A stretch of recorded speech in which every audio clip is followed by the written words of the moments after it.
E aí, terceiro ano, se encontrando hoje. Estamos lá no nosso material, na aula 11. A gente vinha falando nas aulas anteriores, na questão da cultura, tal indústria cultural. E hoje a gente vai dar uma olhadinha na indústria e diversidade que existe no Brasil. Então, quando a gente começa a olhar para o Brasil, a gente tenta entender de que forma a nossa cultura se formou ao longo do tempo, quais foram os processos. Então, a cultura brasileira, a gente pode dizer que ela é plural, mas ela não é caótica. Ou seja, é uma cultura muito rica, que nós percebemos que ao longo do tempo ela vai se desenvolvendo, que vem trazendo suas origens, suas raízes. Mas se você observar um tempo para cá, nas nossas escolas, tem algumas comemorações que estão entrando aqui. Uma delas que me chama mais a atenção é a festa de Halloween, que ela não é nossa, você traz de um outro país, que nós sabemos que é um país que ao longo do tempo, com o processo de dominação que ele tem em outros países menores, então a gente traz, a gente coloca para nossas crianças e elas se divertem, mas só que a gente está tirando a coisa muito nossa, de fazer esse tipo de celebração de encontro, podia trazer o que é nosso. Saci pererê, mula sem cabeça, coisa que é nossa, da nossa cultura, da nossa história. Porque se você observar uma coisa nas tribos indígenas, não sei se vocês já viram, já leram, observaram, o ensinamento lá não é como esse em sala de aula não, lá é o mais velho que repassa para o mais novo. Ou seja, a geração passa de uma para outra e você guarda aquilo que vem lá do princípio. Quando você fala de linguagem, no Brasil, era interessante que nós conhecêssemos pelo menos o Tupi-Guarani, que é a língua original nossa daqui, que a nossa história está inserida ali dentro. Então, não só essa daí, a gente vê muitas manifestações culturais, que às vezes são muito caricatas. Por exemplo, no Brasil, quando você celebra a questão do Dia do Índio, o folclore, a gente vê a criança com um cocazinho na cabeça, uma pintura no rosto. Mas a gente tem que mostrar um outro lado, que índio não é um cocá, não é uma pinturazinha. É uma luta que dura muitos anos. Tínhamos uma população indígena no Brasil mais ou menos de 6 milhões. Hoje nós temos entre 150 a 200 mil indígenas no Brasil. Então você imagina, a grande população indígena no Brasil praticamente quase toda dizimada. E nós temos essa grande minoria. Então você imagina quando se chegou aqui com essa ideia. Tá? E se você observar na história, quando se falava de negro ou afrodescendente, você chamava indígena, eles eram considerados o quê? Inferiores, os selvagens. Então o homem branco, né, era o detentor do conhecimento, das habilidades, então era visto como uma pessoa, mas se você era indígena ou afrodescendente, você era o selvagem. Isso se deu ao longo do tempo. Tivemos o processo de exploração do indígena, depois da escravidão no Brasil, a gente vê as consequências, mas mesmo assim, essa mistura ou essa vinda para cá trouxe enriquecimento para a nossa cultura. Indústria e diversidade no Brasil, ela acontece todos os dias. A gente tenta entender, você pode ir em qualquer região. Daqui a pouco a gente percebe essas manifestações presentes, né, em tudo aquilo que eles fazem, no cantar, no dançar, no se alimentar, no celebrar. É a forma que se tem. Então a cultura brasileira, ela é plural, nós sabemos que sim, mas ela não é caótica, a gente não vê essas dificuldades. Existe uma indústria cultural no Brasil e um enraizamento e contracultura versus a indústria cultural. Então, nesses 3 momentos que a gente vai ver ao longo das nossas aulas, cada um desses pontos aqui, ver o quanto ele está presente, às vezes a gente não se dá conta, que a gente pode estar desperdiçando um grande aprendizado, porque o Brasil tem muita coisa histórica contando. Se você tiver a oportunidade de visitar algum local, uma tribo indígena, conheça, para você entender e perceber como é que as coisas acontecem ao longo desse tempo todo. Porque a gente vê indígena muita apresentação, em shows e tudo mais, mas existe uma resistência muito grande desses povos, tanto do afro quanto do indígena. Não sei se vocês já visitaram algum quilombo, um remanescente de quilombo. Eu tive a oportunidade de conhecer e eu digo para vocês vão aprender muitas coisas. Tanto uma tribo indígena já fui, já participei também, já fui em remanescente de quilombo. Você vê uma história que foi muita resistência, muita luta para se chegar até hoje. Então, na cultura brasileira, tá? Nós temos aqui que apontar uma linha mestra. Qual é a cultura do brasileiro de verdade? É indígena? É europeia? É africana? Ela é plural. Não é o nosso plural que a gente estuda, não. É essa grande mistura que a gente vê aí, essa grande manifestações que enriqueceram a nossa forma cultural no Brasil, tá? Nós temos aqui a erudita, popular, a de massa, a raiz, que dá origem da nossa cultura. Então você percebe essa gama, tá, de culturas se misturando, se interagindo e fazendo com o que nós somos hoje. Então cada região tem a sua forma de celebrar. Uma coisa bem forte para nós aqui, quando você vê o mês de junho, que a gente diz que é o mês junino, de quadrilha, e nós percebemos a quadrilha, ela é europeia, ela veio de lá da Europa, foi a forma que se fez, trouxe para cá, e daí se continua. Temos essa miscigenação que aconteceu no Brasil com a chegada dos imigrantes, porque depois do fim da escravidão, aí houve aquele boom do café no Brasil, então você trouxe para cá muito europeu, somente italiano. Aí você tem regiões do Brasil que você tem alemães. Tivemos aqui no Brasil holandeses lá, naquelas regiões do Brasil que teve holandeses aqui, você teve franceses aqui no Brasil.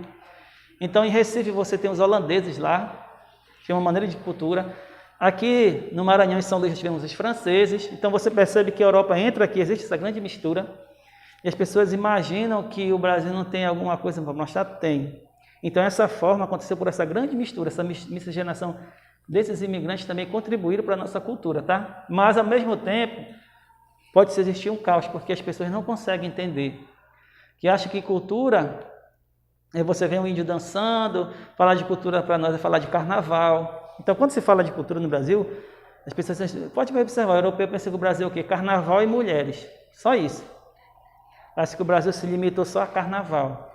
E é interessante que hoje tem um tal de carnaval fora de época, em que você faz um determinado período do tempo, em que você faz camarote e tudo mais. Lembrando que esse tipo de manifestação, não sou contra, mas é só questão financeira, dá dinheiro.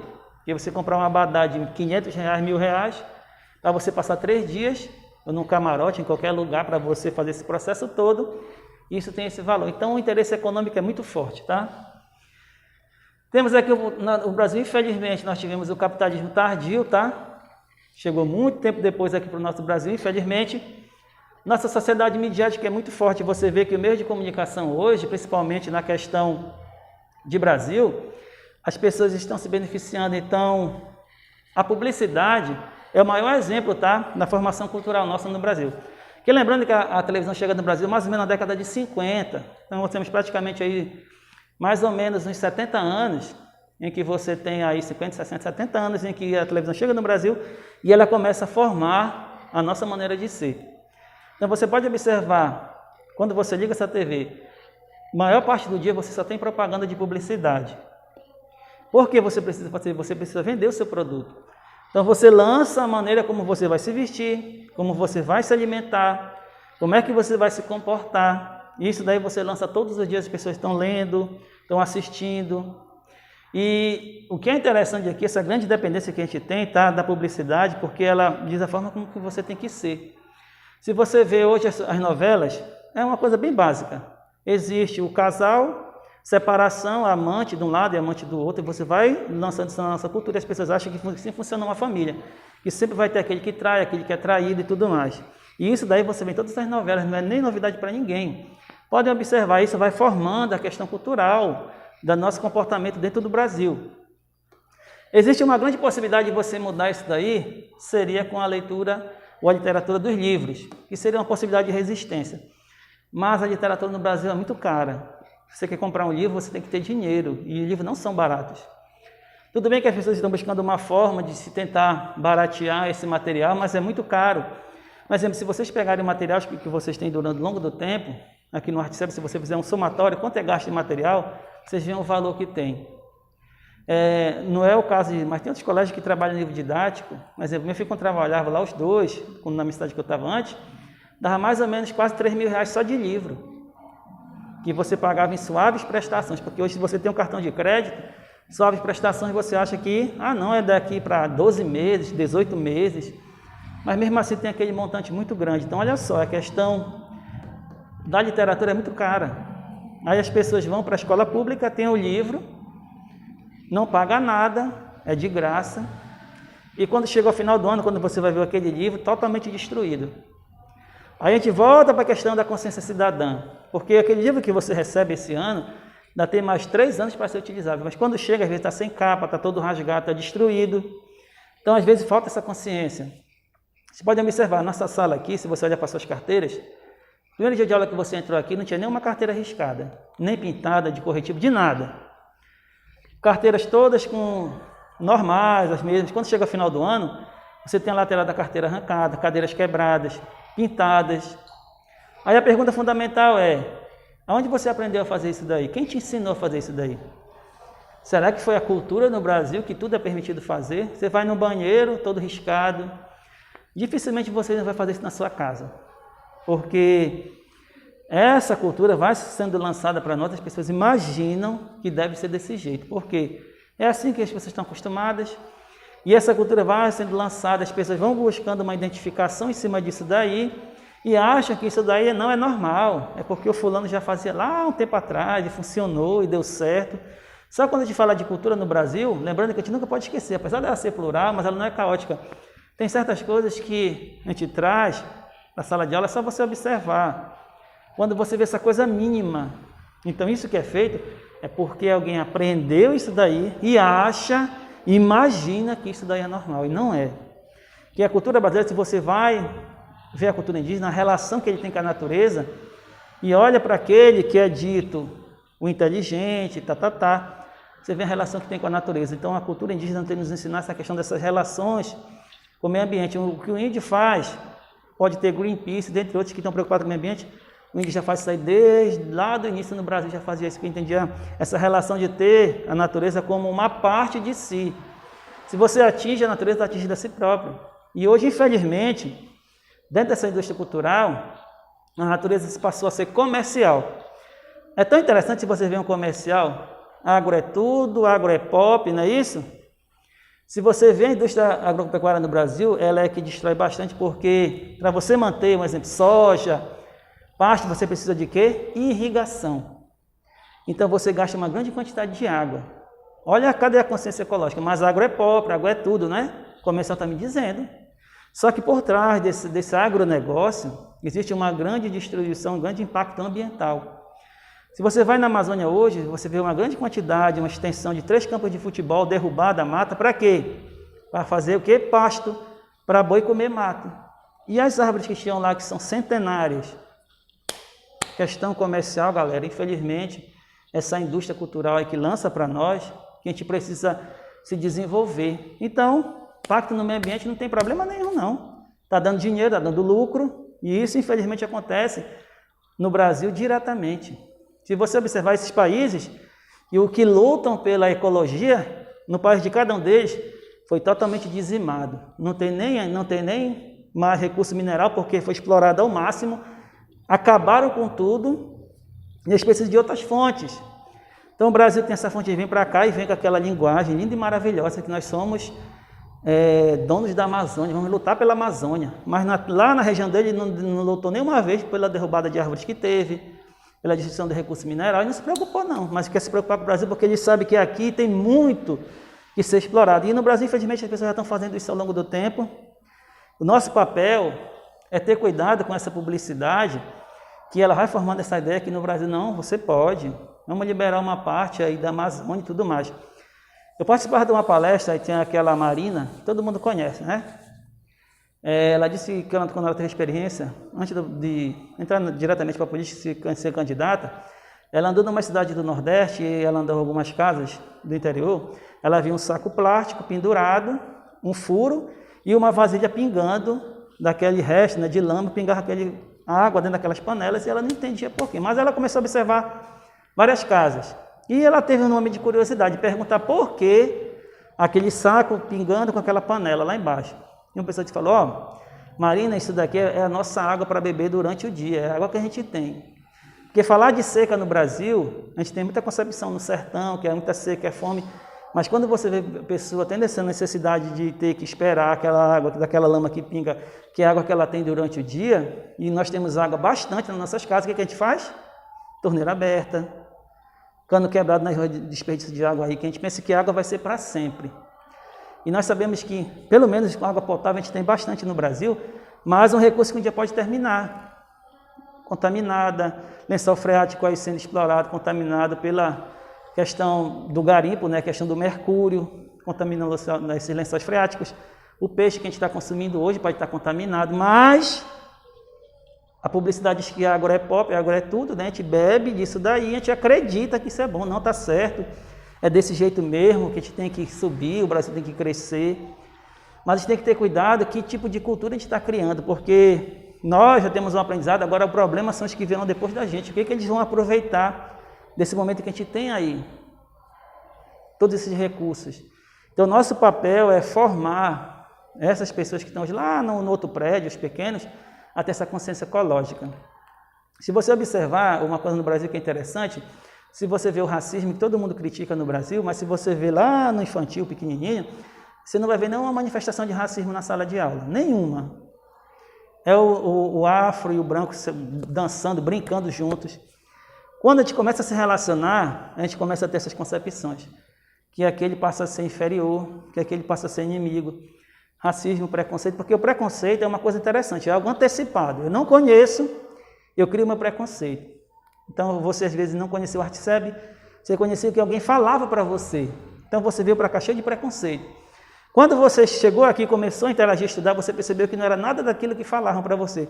Então, nosso preconceito é algo antecipado daquilo que a gente não conhece. E o Brasil, às vezes a indústria, principalmente na concepção da publicidade, ela faz muito isso daí.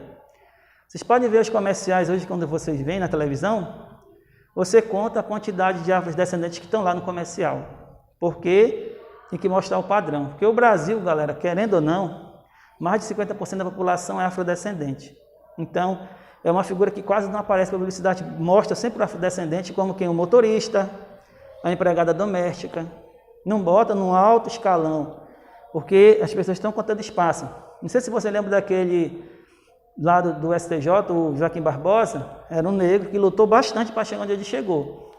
Quantos presidentes negros vocês já tiveram no Brasil? Se vocês perceberem, nenhum. Tem alguma coisa errada aí, né, galera?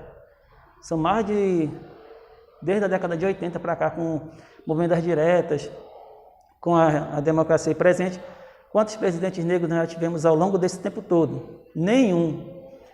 Mas você vai lá nos Estados Unidos, você não teve um presidente negro lá, Barack Obama? Onde é que está o problema racial no Brasil?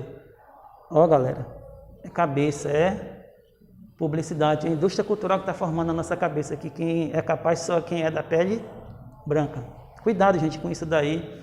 Observem que isso é lançado e às vezes a gente acaba absorvendo isso daí e a gente nem se dá conta. Às vezes a gente tem preconceito, um racismo velado, a gente diz que não é, mas às vezes a gente tem algumas atitudes. E vejam as brincadeiras, as piadas que se tem em relação ao indígena, ao afrodescendente, ao homossexual. Qual é o tipo de piada que se tem? Que a imagem daquele cara é jogada lá embaixo. Então sempre vai ter aquele que é superior, mas isso é um processo que a gente vai percebendo ao longo do tempo, e essa indústria, essa diversidade no Brasil nos chama a atenção para isso. É tempo de a gente observar que tipo de geração eu estou me formando, porque daqui a 10, 15 anos, como é que vai estar a questão de diversidade e cultura no Brasil? Será que a cultura norte-americana vai entrar aqui, vai tomar conta daqueles momentos que você se celebra? Porque o Halloween já está aí. O maior exemplo para mim é o Halloween que não é nosso. É bonito, fantasiar de bruxa, de morcego, seja do que for, mas não é nosso. A gente tem que enriquecer aquilo que é nosso, que é muito bonito, a nossa história. Se você vê o Tupi-Guarani, você só vai ver nas tribos indígenas. Raramente você vê uma escola trabalhando essa questão dessa língua que é da origem aqui do Brasil. Porque você vai encontrar nas tribos indígenas dessa maneira, o dialeto. Se você vê a questão de regionalista no Brasil, você vê cada região é diferente da outra. Se você for daqui, de Imperatriz, se você for na cidade mais próxima, a Ceilândia já tem uma cultura diferente, pela grande mistura. Então, a cultura se forma nessa questão do contato. E aqui no Brasil, a gente temos a erudita popular, essa de massa e raiz, que vai dar origem, é muito presente a maneira como se faz isso daí. A gente tem que ter o cuidado de não olhar e ver isso daí como exclusivamente, é do norte, é do nordeste, não, é de todo o Brasil. Essas manifestações são grandes. Então, não esqueçam, galera. Esse olhar crítico a gente tem que ter, que tipo de cultura eu estou formando, que tipo de futuro eu vou construir ao longo desse tempo aqui na minha sala de aula, depois que você estiver na universidade. Que tipo de pessoa nós vamos ser daqui a 10, 15, 20 anos. O importante é que a gente perceba que essa indústria e essa diversidade no Brasil ainda é presente, é grande, mas tem que se encontrar um caminho. Então, valeu, galera do Terceirão. Bons estudos para vocês e até a próxima.